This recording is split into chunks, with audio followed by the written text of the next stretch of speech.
So our final process is to bring in an invoice and get that processed into payment status. And we will bring that in. The first thing we'll do is perform a review on that invoice. We're actually going to take that through Doc Intel. And today we're using Now Assist. So we have some generative AI extraction results on this invoice. Our operator is going to come through and we'll validate critical elements here. We've got the purchase order correct. The other thing the operator is going to do here is make some corrections to the model. So we'll see that we've got a valid total amount, but we're going to actually go ahead and correct the labeling of that so that our model will pick that up and continue to improve.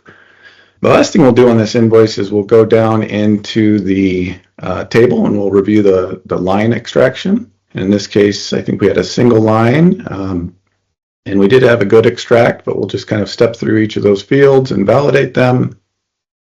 We will take a moment here to notify that this is a missing tax element in the document, and then we'll go ahead and submit that.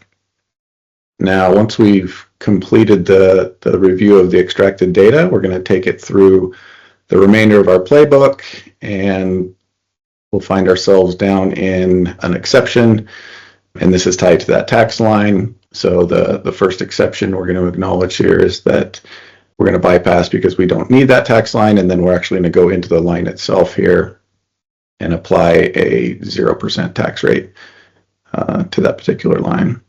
And we'll just work through the rest of the playbook.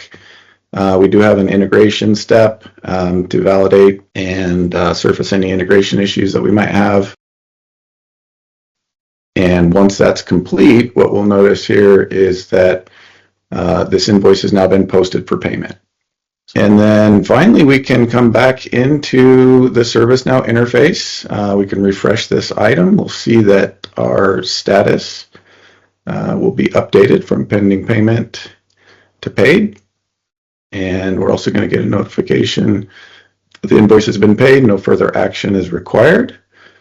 And then lastly, we can actually drill into the payment details here and again validate that we've got that reference ID back from SAP, and this is a fully paid invoice.